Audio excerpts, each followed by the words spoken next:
Episode 2 سنہری دھوپ از کلموں میں مریم کش نمبر 2 بہت زبردست ارینجمنٹ تھی. گھاسوں پیڑ پودوں کو زرسفید روشنی نے بہت دلفریب و خوبصورت تاثر عطا کیا تھا. دلکش خوشبوئیں ماحول کا حصہ بنی ہوئی تھیں. ایک سائڈ پر کھانے کی ٹیبل ترتیب سے لگی ہوئی تھی. وسیع رقبے پر پھیلا لان اور سفید سنگ مرمر کی شان سے سر اٹھائی ہوئی خوبصورت رہائش گاہ اپنے مکینکوں کے اعلیٰ ذوق کی غماز تھی. لان کے سبزہ زار پر ہی تقریب کا انعقاد تھا جو بہت اعلیٰ پیمانے پر کیا گیا تھا.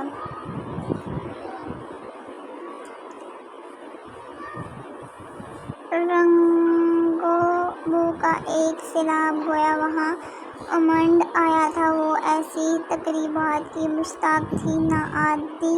جبھی اس نے اپنے لیے وہ کونا منتخب کیا تھا جو قدرے الگ تھلگ تھا. لاتعداد برقی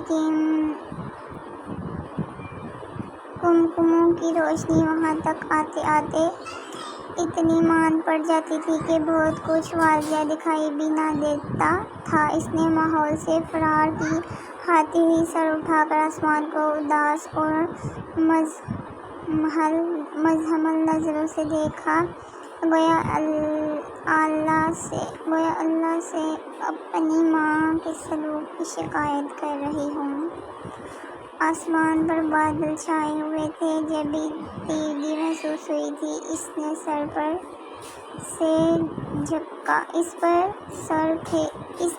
پر پھر سے سر جھکا لیا. اینا سارا اور انا ماحول میں پوری طرح سے رچی بسی ہوئی تھی. یقیناً ان کا وہاں پہلے سے تعارف تھا. جبھی بے تکلفی سے گھوم پھر رہی تھی. ایسا نہ بھی ہوتا وہ تب بھی خود کو اجاگر کرنے اور اہمیت پانے کی تمام صلاحیتوں سے مالا مال تھی. اور اچھا تو آپ مسز باجوہ کی صاحب زادی ہیں. ماشاء اللہ جیسا سنا تھا اس سے بڑھ کر پایا. وہ جو کوئی بھی تھا انا سے ہم کلام تھا. جواباً وہ تفاحزانہ انداز میں ہنسی تو گویا فضا میں گھنٹیاں سی بج اٹھی. ابیر نے چونک کر دیکھا اور کچھ پل کو منجمد ہو گئی تھی. وہ وہی نوجوان تھا جسے اس نے کھڑکی سے باہر سڑک پر گلابو کے کنج کے پاس جھکے دیکھا تھا اور جس متعلق سارا نے اپنے ارادے مبتلا کر اسے حواس بحاتہ کر دیا تھا. وہ آج اس روز سے بھی زیادہ شاندار اور وجیح لگ رہا تھا. کیسے ہیں آپ اسامہ ملک صاحب؟ وہ مسکرا کر گویا ہوئی. لوگ کہتے ہیں ہینڈسم ہوں، ڈیشنگ ہوں. آپ کیا کہتی ہیں؟ اور انا جواب میں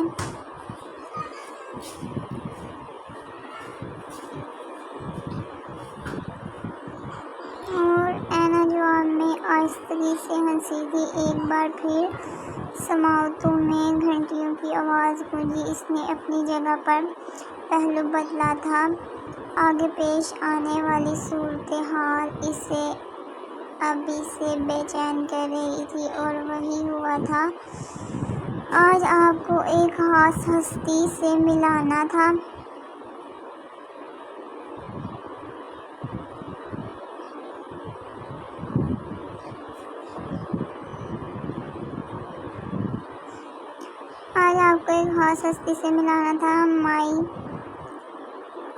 مائی ینگسٹ سسٹرز ابیر کمال حسن. انا اس کے ہمراہ ابیر کے پاس چلی آئی تھی. ابیر کے چہرے پر گھبراہٹ کا بڑا فطری غلبہ چھایا تھا جس میں بے بسی کے ساتھ کنفیوژن بھی واضح تھی. ان سب رنگوں نے مل کر ہی اس کی معصومیت بھری خوبصورتی کو انوکھا اور دلنشین سا نکھار بخش دیا تھا. اسامہ ملک نے نیم تاریکی میں مومی شمع کی مانند جگمگاتی اس وحشت زدہ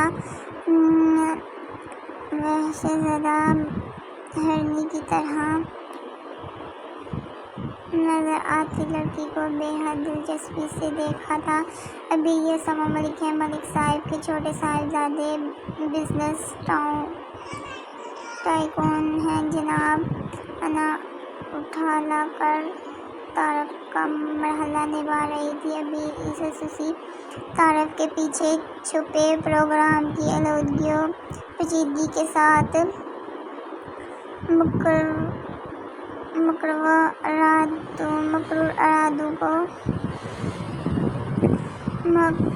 ارادوں کو جانتی تھی، جبھی نہ نگاہ اٹھائی تھی نہ سر، اور یوں ہی ہونٹ کچلتی رہی تھی، اور اسامہ ملک کی آنکھوں میں اس غریزہ و کنفیوز لڑکی کے لیے دلچسپی و پسندیدگی کا اندازہ بڑھتا جا رہا تھا۔ آپ اینا کی ریئل سسٹر ہیں۔ اسامہ ملک کی نگاہیں اس کی اٹھتی گرتی لمبی پلکوں پر جم گئی تھیں۔ انا اسے اسامہ کے پاس چھوڑ کر خود کسی بہانے سے وہاں سے سڑک گئی تھی، اور اب ابیر کی گویا جان پر بند آئی تھی۔ ان نگاہوں کی وار فتوی نے اس کے اوسان عطا کر دیے تھے۔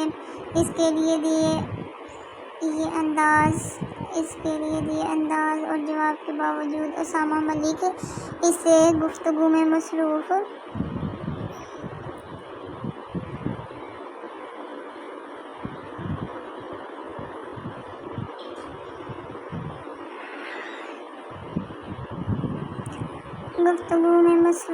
رہا تھا۔ پھر اس کے بعد بھی وہ جان جتنا کترائی، جتنا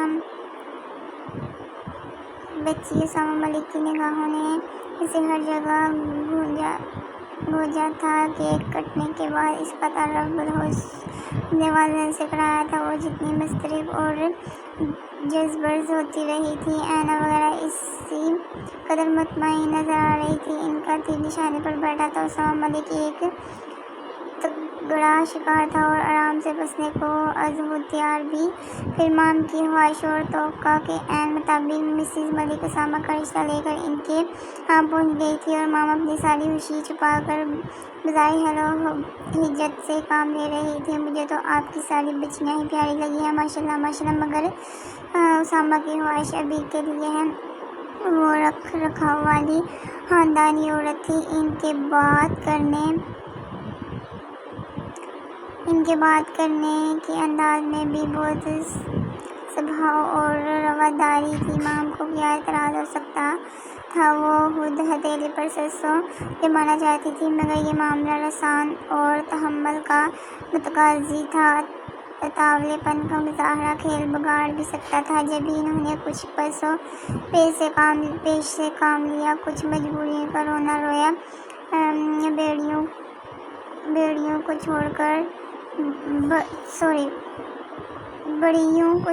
کر جو بڑی بیٹی تھی، بڑیوں کو چھوڑ کر چھوٹیوں کا نہیں کر سکتی، وغیرہ وغیرہ، اور بالآخر ان کو کئی چکر لگوانے کے بعد ہاں کر دی۔ یہ سب کچھ بالا ہوا۔ بات طے ہونے کے بعد ابیر کو خبر ہوئی تو صحیح معنی میں اس کے حواسوں پر بجلی سی گر پڑی تھی۔ اتنے شاندار شخص کو دھوکہ دینے کا خیال ہی بے قرار کر دینے کو کافی تھا۔ وہ تلملاتی ہی مام کے پاس آ کر برس پڑی۔ میں نے آپ سے گزارش کی تھی مام کہ مجھے اس کھیل سے الگ رکھیں، اور میں نے تمہاری اس گزارش پر کان نہیں دھرا۔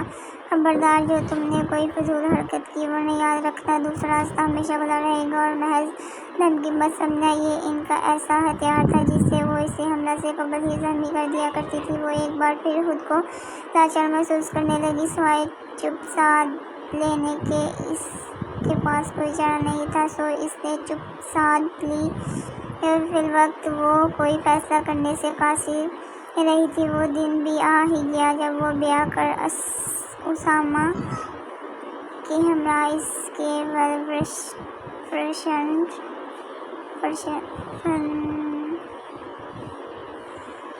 فرشنڈ گھر میں آ گئی تھی۔ مسز ملک نے بیٹے کے لیے دل کھول کر پیسہ خرچ کیا۔ وہ جوڑا جو اسے نکاح کے موقع پر پہنایا گیا تھا، کم و بیش 1 لاکھ کی مالیت کا تھا۔ لوگ اس کی قیمت پرست کر رہے تھے، مگر ابیر کا دل اس ڈرامے پر سکتا رہا تھا۔ وہ عجیب سی بے کسی و لاچاری میں مبتلا رہی تھی۔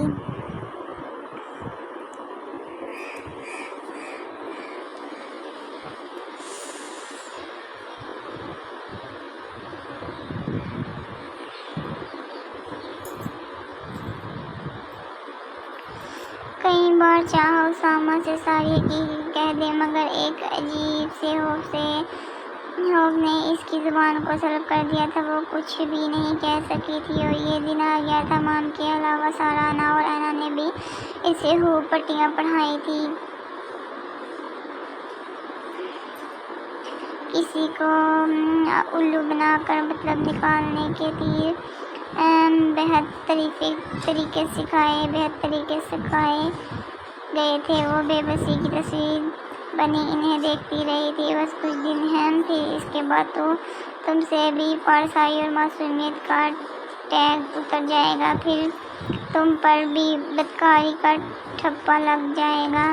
میرے گریبان پر ہاتھ ڈالنے والا کبھی سکون سے نہیں بیٹھ سکتا۔ بیر بیگم پھر تمہیں کیسے معاف کر دیتی؟ آج کے بعد تم ہمیں حقارت کی نگاہوں سے نہ دیکھ سکو گی، نہ ہم پر انگلی اٹھا سکو گی۔ تم میں اور ہم میں آج کے بعد کوئی فرق نہیں رہ جائے گا۔ اس کے رخصتی کے وقت سارا نے اس سے گلے ملنے کے بہانے نزدیک آ کر اتنی حقارت اور تنفر سے کہا تھا کہ وہ بس پھٹی پھٹی آنکھوں سے تکتی رہ گئی۔ اس کی آنکھوں میں اترے آنسو تک ٹھہر گئے تھے۔ سارا اس قدر منتقم مزاج ہو گئی، یہ اس کے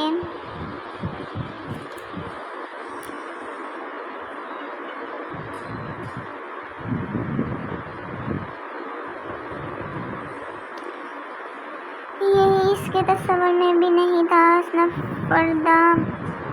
افسردہ ہو تو اس کی کشش اور بھی بڑھ جاتی ہے۔ آپ مجھے بہت الگ اور خاص لگی تھی۔ جبھی ماما کے سامنے میں نے آپ کا نام رکھا تھا، وہ اپنی سوچوں میں اس قدر دور تک چلی گئی تھی کہ اسامہ کب کمرے میں آیا اسے خبر ہی نہ ہو سکی تھی۔ جبھی وہ بہت بری طرح سے ہڑبڑا گئی تھی۔ اس کی گھبراہٹ کو محسوس کر کے اسامہ مسکرایا تھا، پھر اس کا حنائی ہاتھ اپنے مضبوط ہاتھ میں لے کر آہستگی سے دبایا۔ بہت خاموش بلکہ اداس ہیں، کیا آپ کو مجھ سے تعلق استوار ہونے کی خوشی نہیں ہے؟ اس نے گھبرا کر پلکیں اٹھائی تھی۔ وہ اسے ہی دیکھ رہا تھا، انداز میں بے تحاشا شرارت بھری ہوئی تھی، گویا مقصد اس کی توجہ حاصل کرنا تھا کسی بھی طریقے سے، اور وہ اس میں کامیابی حاصل کر کے تاہنا انداز میں مسکرا رہا تھا۔ بیر بری طرح سے جھنپی تھی، پلکیں شرمگی انداز میں لرز کر جھک گئی۔ وقتی طور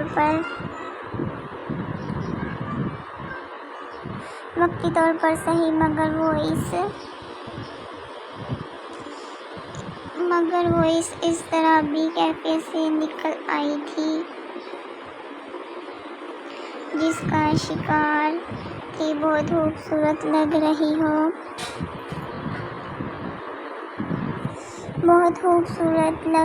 ہو، بھاری بھرکم لہجے میں کی گئی تعریف پر عبیر کا دل اپنی دھڑکنیں الٹ پلٹ کرنے لگا۔ رہنمائی کا گفٹ نجرائیوں کنگن پہناتے اسامہ نے بہت ملامت سے اسے بازوں میں بھر لیا تھا۔ اس ایک رات کا میں نے بہت شدت سے انتظار کیا تھا ابھی، تم جانتی ہو، جب سے تمہیں دیکھا تھا میں نے صحیح معنوں میں میری نیندیں اڑ گئی تھی۔ اسامہ کا لہجہ جذبات کی شدت اسے چور تھا اور دھیما ہوتا بالآخر سرگوشی میں ڈھل گیا تھا۔ ابھی کی آنکھیں جانے کس جذبے کے تحت بھر آئی تھی، بھلا وہ اتنی عزت افزائی اور محبت کے لائق کہاں تھی؟ کیوں رو رہی ہو؟ اسامہ نے اس کے آنسوؤں کی نمی کو محسوس کر کے بے چینی سے سوال کیا تھا۔ عبیر نے نگاہ بھر کے اسے دیکھا۔ سیاہ شیروانی میں وہ ہمیشہ سے کہیں بڑھ کر شاندار اور خوبرو نظر آ رہا تھا۔ وہ آنسوؤں کی وجہ پوچھ رہا تھا اور وجہ بتلانے لائق نہیں تھی۔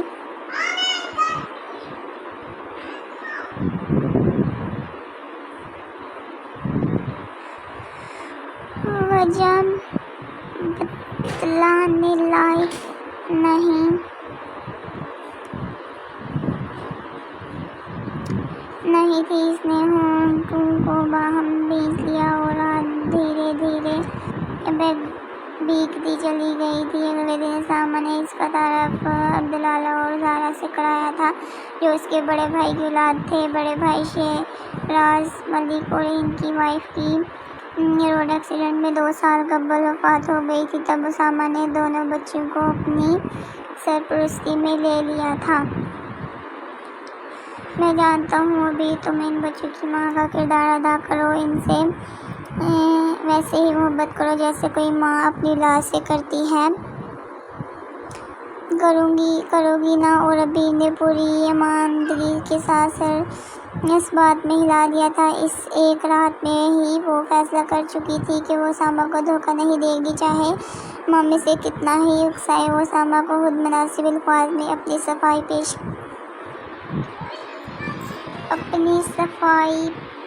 پیش کر سکتی تھی، وہ اس سے درخواست کر سکتی تھی، وہ اسے ان غلط لوگوں سے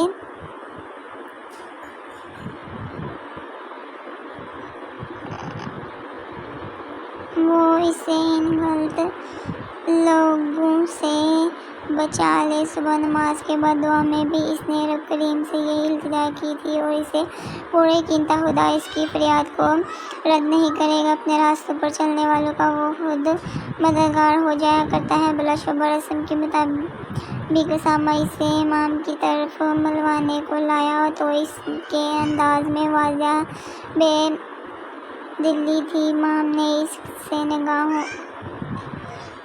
نگاہوں میں کچھ سوال کیے تھے، مگر وہ نظریں چرا گئی تھی، اور امام اتنی جذباز ہوئی کہ اپنی جگہ پر پہلو بدل کر رہ گئی۔ جبھی انہوں نے بہانے سے اسے وہاں سے ہٹا دیا تھا۔ عبیر بیٹا دیکھنا ذرا، اینا نے ابھی تک چائے کیوں تیار نہیں کرائی؟ وہ جانتی تھی بات بنتی نہ دیکھ کر انہوں نے اسے سمجھدار اور عیار بیٹیوں کے نرغے میں دیا ہے، جو لازماً اس سے اصل بات اگلوائیں۔ جبھی وہ کسی قدر ڈسٹرب ہوئی تھی، اسامہ کے سامنے انکار کی پوزیشن میں بھی نہیں تھی، اسی لیے اٹھ کر باہر تو آ گئی، مگر اینا کے پاس جانے کا اس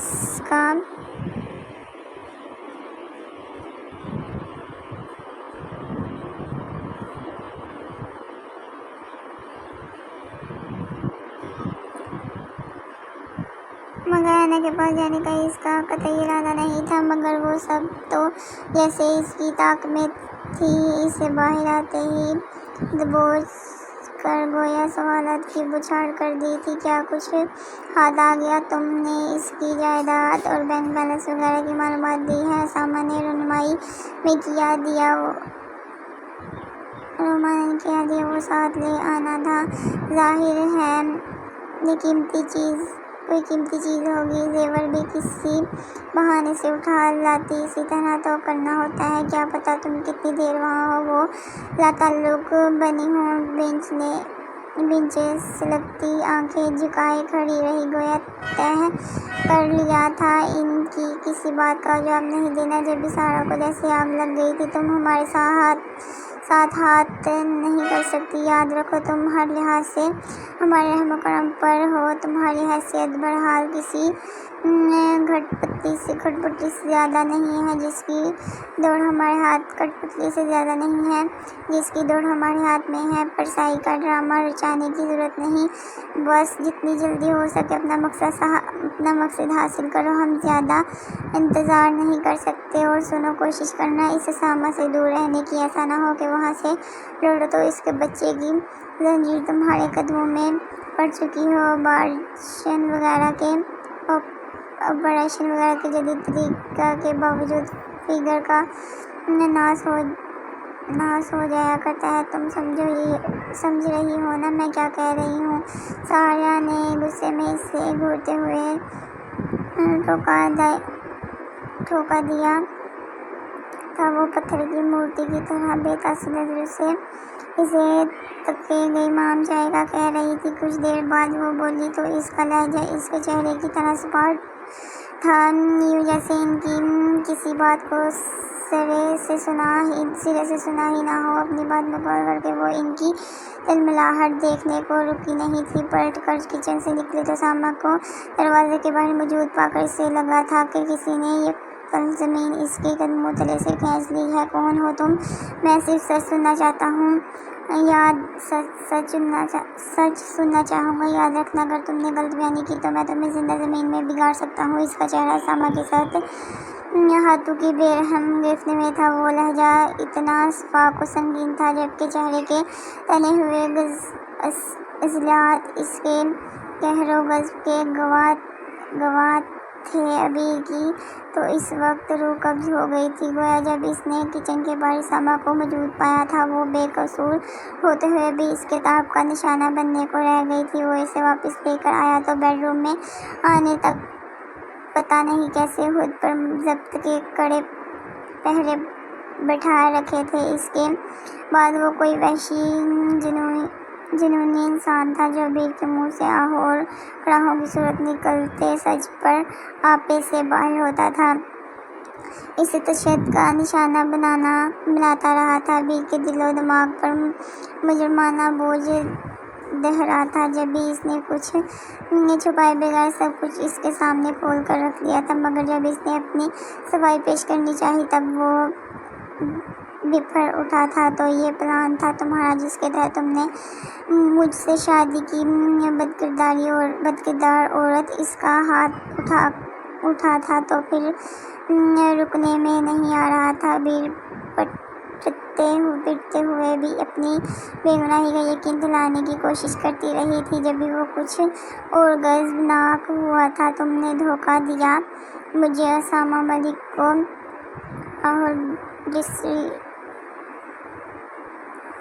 آہو ڈسٹریو جیسے توہین سے پاگل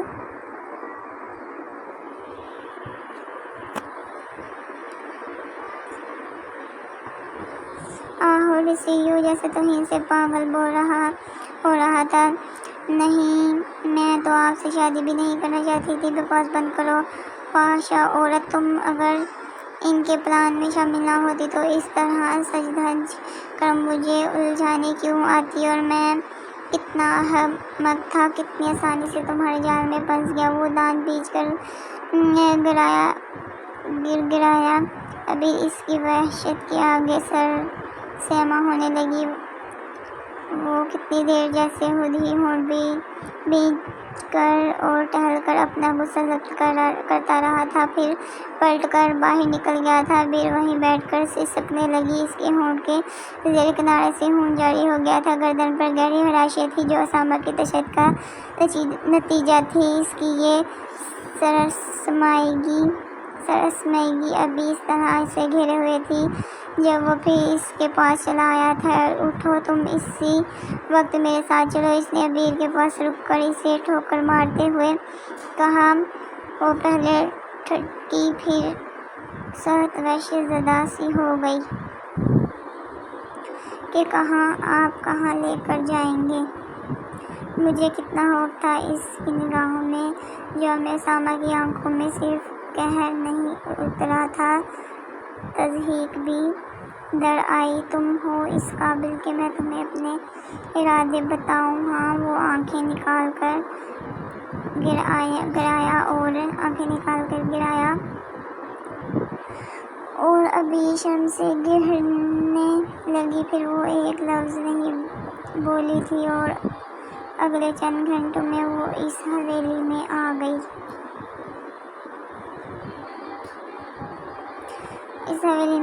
تھی جہاں اس کی حیثیت شاید ملازموں سے بھی بدتر تھی یا پھر کسی قیدی کے جیسی۔ وہ اپنے مستقبل اور سزا کے متعلق فی الحال آگاہ نہیں ہو سکی تھی۔ اس سے قسمت سے شکوہ نہیں تھا، اکثر والدین کی غلطی کا خمیازہ اولاد کو بھگتنا پڑتا ہے۔ یہ تمہارے کرتوتوں کی بہت معمولی سزا ہے۔ میں چاہتا تو تمہیں پولیس کے حوالے بھی کر سکتا تھا، مگر میں بے غیرت نہیں ہوں۔ جیسے بھی سہی، مگر تم میری بیوی بن چکی ہو، اس بھول میں بھی مت رہنا کہ میں تمہیں طلاق دوں گا تاکہ تم پھر سے گلچھڑے اڑانے لگو۔ یہ ہے وہ جگہ جہاں تمہیں اپنی زندگی کے باقی دن گزارنے وہ اسے حویلی کے جس کمرے میں لے کر آیا تھا اس میں زندگی کی ہر سہولت تھی، مگر باہر کی دنیا سے